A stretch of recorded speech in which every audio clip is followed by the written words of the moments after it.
Alright guys, glad you could join me. Let's step into my shop, see what we got going on today. Alright, so let's come over here. Got this old compressor. Stepdad gave it to me. He kind of built it from junkyard parts, I think. I used it a couple times last year, but noticed this winter it was blowing the fuse, so just want to change the oil on it real quick.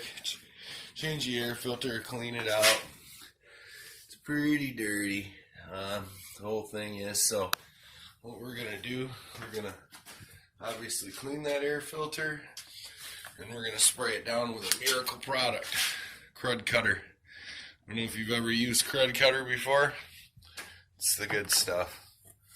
And then for the real tough stuff, we got the old Matzenbacher's Lift Off. I've used that for years. That's some good stuff. And I'm going to change the oil with synthetic 020. I don't have any compressor oil.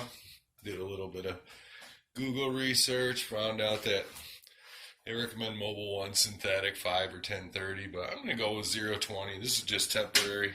I'm actually going to, if it doesn't stop blowing fuses, I'm going to do a complete tear down of it. It works fine after changing it with this 020. I'm just going to rock it.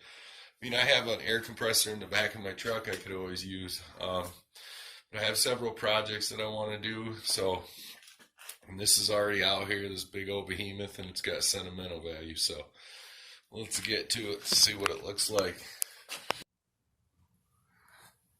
Alright, back again. So, let's see here. You're supposed to pull the fill plug first here. Let's just see what this oil looks like.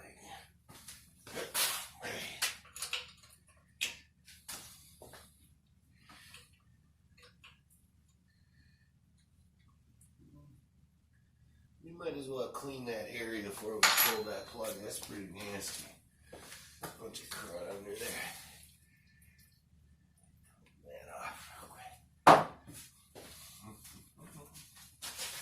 You don't want that stuff getting in the compressor.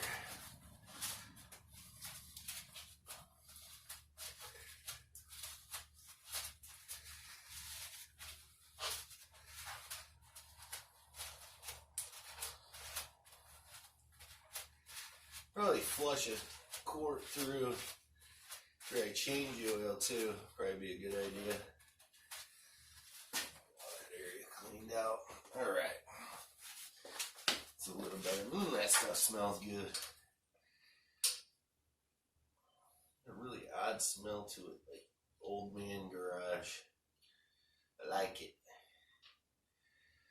You know, the oil's still full. It looks clean. There's a little sludge. So let's get. Alright. I should have grabbed a container. Laundry container. A couple different funnels we could use. Let's see what'll fit on there. Oh yeah, that should be great. Put that funnel right in. Oh yeah. So we got that for our waste oil container. Stick that right up in there. Attempt to catch most of it. Whatever we miss, we got one of these broken down oil boxes. I don't know if I've ever talked about those oil boxes before. Get them from the oil change place that I work at. They throw them away. They've got a bag inside of them. Pretty heavy duty bag filled with oil. Those things are like 50 pounds when they're full. I'm sure you've seen them. What's good about them is there's always a residual amount. So I take the boxes from the place. Then I got the excess. And that's where I got this 020 in my my bottle that I'm going to use to change this compressor oil with. Just residual oil, free. I don't know if you got an oil change near your house. Just go down there and see if they'll give you the boxes, because they're useful for a lot of stuff. I've come up with a lot of different ways to use them. You'd be surprised, I'm sure. But, yeah. They're free of charge. They're heavy duty cardboard, so they're good for soaking up messes and break them down really easy. Let's see what this oil looks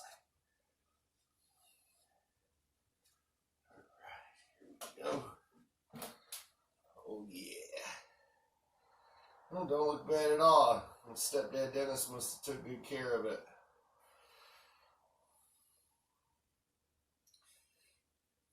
It's fairly clean looking here. Oh no, I see some stuff coming out now. Let's see if we can do one of these numbers. Oh yeah. Look, now we're coming right up the fill hole. And it holds a decent amount there.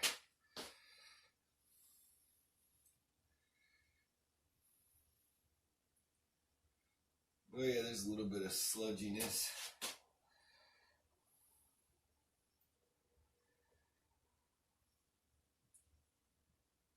Supposed to warm it up first. If you ever do this, warm your compressor up. I just didn't want to blow my circuit and have to go in the basement.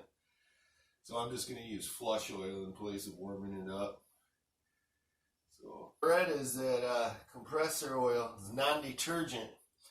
Because you want non-detergent oil because in these paddle type spreader, instead of an airless compressor that doesn't have any air, you have these old oil types. They have a splash, little splasher inside. You have detergent oil, it binds up the dirt and sludge and it just stays in the oil, whereas non-detergent oil, it's going to settle on the bottom so that paddle isn't whipping up dirty oil and spreading it through your motor. But if you have a pump and filter system, then you want traditional motor oil, because those detergents are going to suspend that dirt and allow it to get filtered out. So that's the difference. So they say. Alright. We're going to get the majority of that. I don't know if you can see it or not. Pretty nasty in there. Yep. Definitely needed a change. Let's do a little bit of a flush. See if I can find a tiny filter or a funnel over here. I think I got one.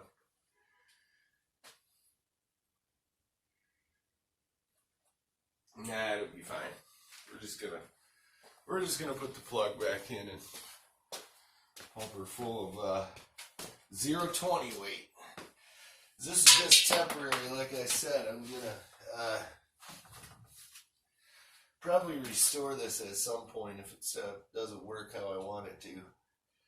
If it just blows the fuse after this, well, it's time to do a complete tear down and restore. But today it's just a cleaning and change the oil, which hasn't been done in a long time.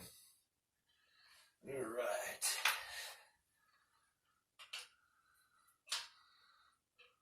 Nice old compressor though. I'm sure this thing has done its share of work.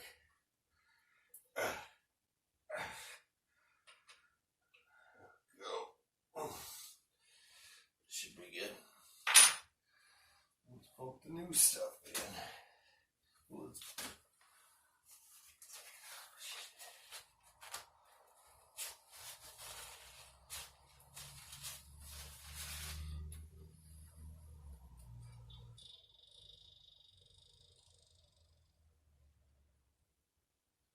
There she goes. Supposed to fill this one right up to the top of the fill plug where it was when I pulled it here. That's 020 weight motor oil. This is full synthetic. It is super thin. It's like water. Modern engines with their hydraulic lifters and such, they need the thinner oil. You get squeak a little more gas mileage out of your car apparently. That's why the auto manufacturers do it. But when you drain this stuff, it's like water. See, I'm spraying it out of that tiny lid. I usually use this for spraying fuel into engines, but working just fine to spray oil into this motor, or into this compressor. Working great, really. I think it's going to be just enough oil. I don't know if you've ever seen these spray bottles. It's kind of cool. You just squeeze it and out it comes. Kind of a cool design. Then you can just intake air back in by cutting off the flow. Once you squeeze it far enough. Should run good now after I clean it all up. Clean the air filter out. I think it's going to run good. I hope so. Then I can do that compressed air growing project I was talking about, where I'm going to grow plants under compressed air environment just to see what happens. This is kind of why I'm getting this all fixed up for that experiment. In there.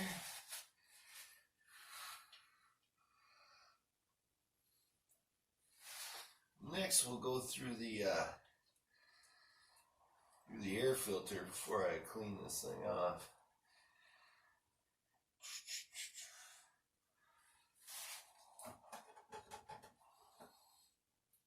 It's pretty cruddy shit. Well, that's why it was going so slow. There's a screen filter in the bottom there. I don't know if you can see that, but there was definitely a lot of crud in that oil. It's a good deal. Definitely needed to change. There we go.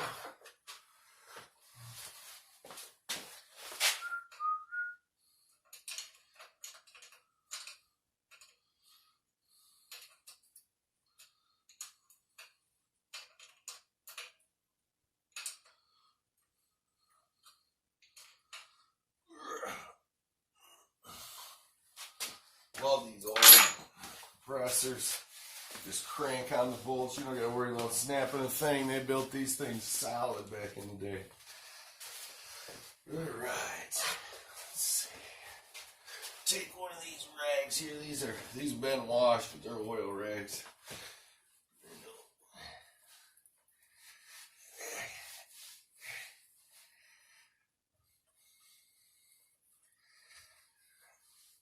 All that excess up. We're getting some much more.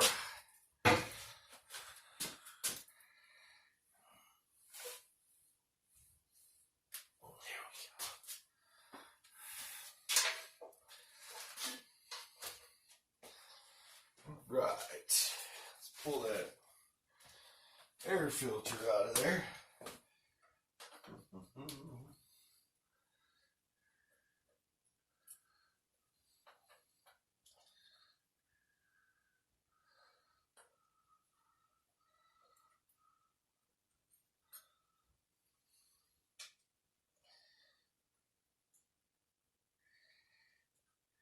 Boy.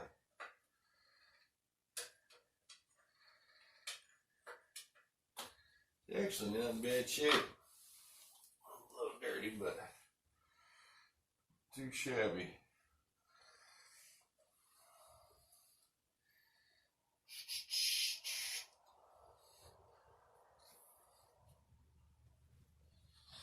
Just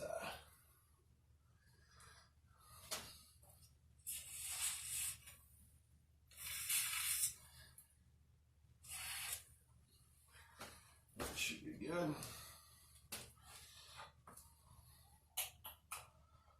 Let's go clean that out. It's really not that bad over here in the light. I'm just gonna. Alright. Now it's time to clean her up.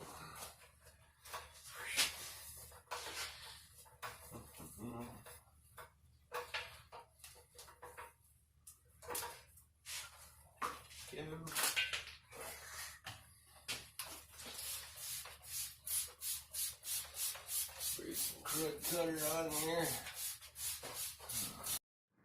Thought I'd tell a story real quick during this little time lapse, and that's about Crud Cutter, that product that I'm using, and it is the best. I first found out about it. I was at a job and I had to sent there to clean carpet, and we dragged the hose in there from the carpet cleaning machine and got grease all over this white carpet, and I didn't think it was ever coming out. So we went out to the truck, tried every cleaning product that we had, industrial and otherwise, and it wouldn't work. But I got that crud cutter out. It was the last option. Sprayed it down, and at first pass, it lightened up 2 shades. Subsequent passes, I got it right down to clean. It was actually whiter than the original carpet. So we left. I set some drying fans. I came back, and it looked brand new. You could never tell that there was grease on carpet. This is enzymatic natural cleaner.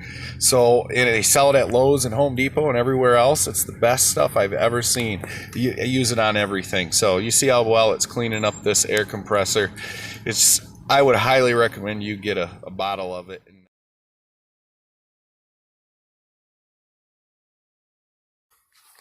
All right, guys.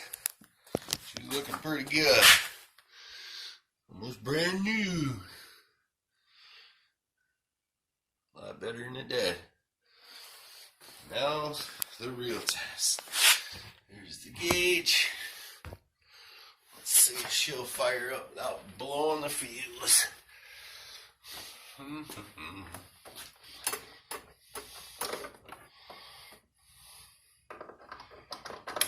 Nope, blew the fuse instantly. But that's great. Alright, we're gonna try again. Oh yeah.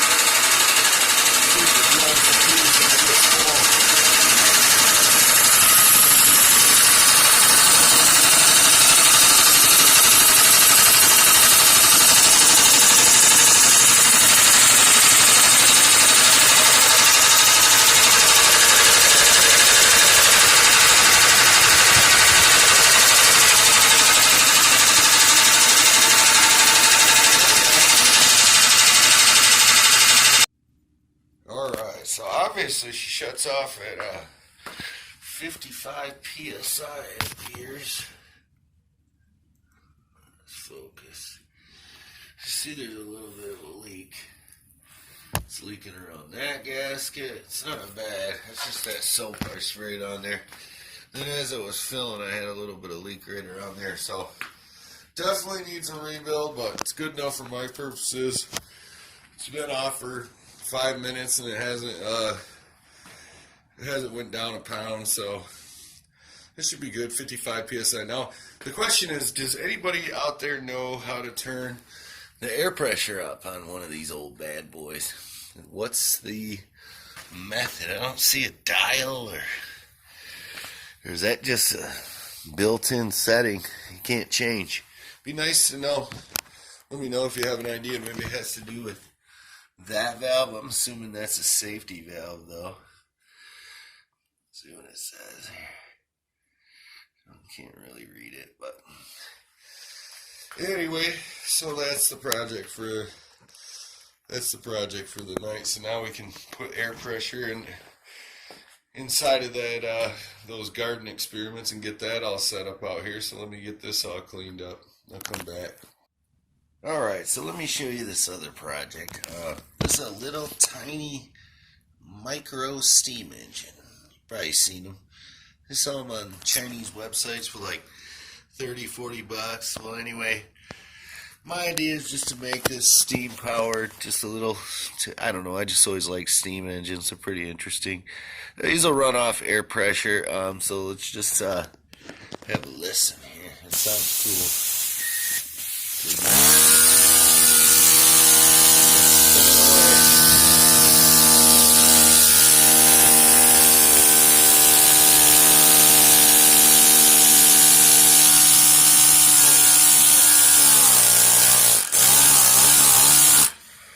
But yeah, pretty cool. So what I'm going to be doing, if you come over here, I got some copper pipe right there, and then I've got this CO2 cylinder. I got quite a few of those that I use up. So one day I was looking at it, and I was like, you know, I could drill it out, put a cap in it to cap it off, so we can fill it with water, basically a fill plug. Modify this end, use some of that silver solder or something that I seen No Box 7 use. some badass stuff to braze this copper pipe to here, and then probably right to the steam engine. So I can always, I'll just leave an extra length, and the idea is to use one of those torch butane lighters or one of these type butane cylinders to heat up this. But I was thinking one of the little mini lighters would be cooler. I've got like all different ones, and I think that'd be neat to run it off live steam. Now, I noticed it takes probably about 25 psi to get that little motor started, so you got to give her a little flip. And so that should be pretty neat. I'm pretty sure I could develop 25 psi easy, and that will definitely handle it, since those little cylinders, I think they handle like 1500 psi if I'm not mistaken. So should be fairly safe. It'd be fun.